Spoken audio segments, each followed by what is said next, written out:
देश की आज़ादी के 74 साल में जानवरों की गिनती हुई, कुत्तों की गिनती हुई, हिजड़ों की गिनती हुई, मगर पिछड़ों की गिनती हुई। जब हमारी गिनती ही नहीं हुई तो हमें हिस्सा कहाँ से मिलेगा? तो आज़ादी के 74 साल में हमको जो हमारा हिस्सा मिलना चाहिए था वो हिस्सा हमको नहीं।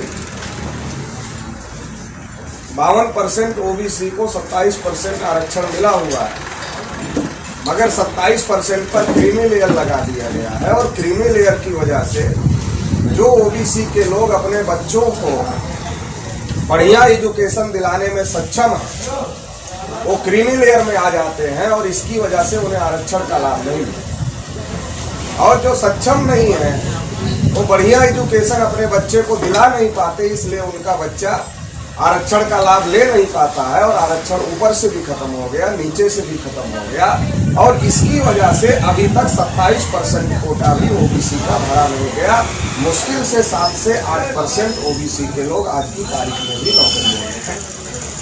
तो आज़ादी के 74 साल में ये हमारे साथ है।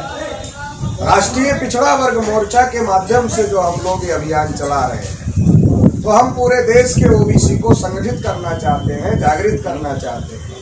और जागृत और संगठित करके इस बात की लड़ाई लड़ना चाहते हैं कि इस देश में जिसकी जितनी संख्या है उसको उतना हिस्सा मिलना चाहिए। अगर पिछड़े वर्ग की संख्या 1931 की जनगणना के अनुसार 52% थी, तो कम से कम 52% हिस्सा पिछड़े वर्ग के लोगों को मिलना चाहिए था। लेकिन आज तक 52% हिस्सा भी पिछड़े वर्ग के लोगों को नहीं मिला।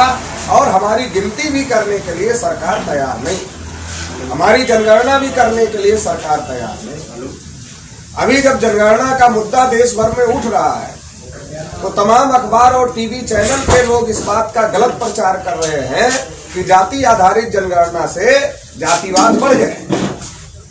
जब आप 74 साल से धर्म के आधार पर गिनती कर रहे हो, धर्मवाद नहीं बढ़ रहा है। भाषा के आधार पर गिनती कर रहे हो, भाषावाद नहीं बढ़ रहा है। प्रांत के आधार पर गिनती कर रहे हो, प्रांतवाद नहीं बढ़ रहा है। तो जाति के आधार पर गिनती करने से जातिवाद कैसे बढ़ेगा? जाति के आधार पर गिनती करने से जातिवाद नहीं बढ़ेगा। हाँ, इस बात का पता जरूर लग जाएगा कि आजादी के 74 साल में किसका विकास हो गया और किसका विकास नहीं हुआ, कौन कौन लोग पीछे रहे। जो लोग पीछे रह गए उनको भी देश की मुख्य धारा में लाने के लिए योजना बनाई जा सकती है, प्लान बनाया जा सकता है। अगर जाति आधारित गिनती के आंकड़े सबके सामने आए तो जब बीमारी पता चलेगी तभी इलाज होगा। अगर बीमारी पता ही ना चले तो इलाज होगा नहीं। तो हम लोगों को अगर ये गिनती होती है तो बीमारी पता चलेगी, कौन कितना बीमार है, कौन ज्यादा बीमार है, कौन कम बीमार है। जिसकी जितनी जैसी समस्या है उसको वैसा इलाज करना पड़ेगा, उसकी वैसी सुविधा देनी पड़ेगी और उसके आधार पर उसको भी देश की मुख्य धारा में लाना पड़ेगा। जब देश के हर आदमी का विकास होगा तो देश का विकास होगा। सरकार चलाने वाले लोग राष्ट्रवाद राष्ट्रवाद राष्ट्रवाद कहते रहते। अरे क्या है राष्ट्रवाद? क्या केवल हिंदू मुसलमान की लड़ाई राष्ट्रवाद है? ये तो राष्ट्रवाद नहीं है।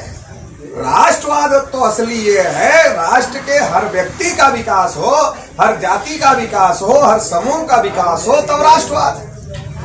और अगर सबका विकास हो गया, सब मुख्य धारा से जुड़ गए तो जातिवाद अपने आप खत्म हो जाएगा और देश का विकास हो जाएगा। भारत फिर से विश्व गुरु बन सकता है, भारत फिर से सोने की चिड़िया बन सकता है अगर सबका विकास हो जाए। लेकिन अगर कुछ लोगों का ही विकास होगा और कुछ लोग ही देश की सत्ता और व्यवस्था पर कब्जा किए रहेंगे और देश के जो 90% लोग हैं वो अधिकार वंचित भूखे नंगे रहेंगे, उनके लिए पढ़ने की अच्छी व्यवस्था नहीं होगी, उनके लिए इलाज की अच्छी व्यवस्था नहीं होगी, उनके लिए रहने की अच्छी व्यवस्था नहीं होगी, शासन प्रशासन में उनके लोग नहीं होंगे, तो फिर ये विकास कैसे होगा? फिर देश का विकास कैसे होगा? तो अगर असली आप राष्ट्रवादी हो तब तो जाति आधारित गिनती करना चाहिए। कौन का किसका विकास हो गया, किसका नहीं हो गया, ये पता चलना चाहिए। और फिर जिसका नहीं हुआ उसको भी देश की मुख्य धारा में जोड़ने का काम होना चाहिए। तो इसलिए देश में जाति आधारित गिनती जरूरी है। और राष्ट्रीय पिछड़ा वर्ग मोर्चा इसलिए इसके लिए मैदान में उतरा है कि तुम जब जानवरों की गिनती करते हो, कुत्तों की गिनती करते हो, हिजड़ों की गिनती करते हो, तो पिछड़ों की गिनती क्यों नहीं करोगे? पिछड़ों की भी गिनती होनी चाहिए और जितनी जिसकी संख्या भारी उसकी उतनी हिस्सेदारी सभी क्षेत्रों में लागू होनी चाहिए।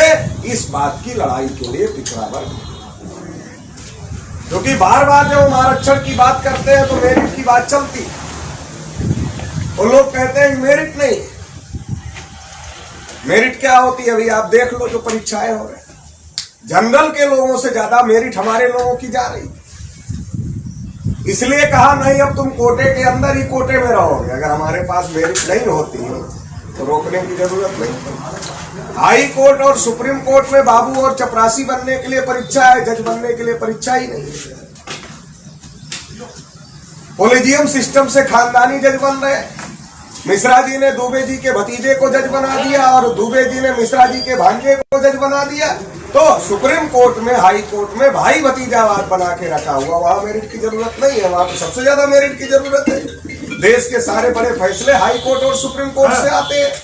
मगर ये देश में बहुत बड़ी साजिश चल रही है और तुम मेरिट की बात करते हो। एक आदमी प्राइमरी स्कूल में पढ़ता है जहां खिचड़ी खाने की व्यवस्था है, पढ़ाई की व्यवस्था है।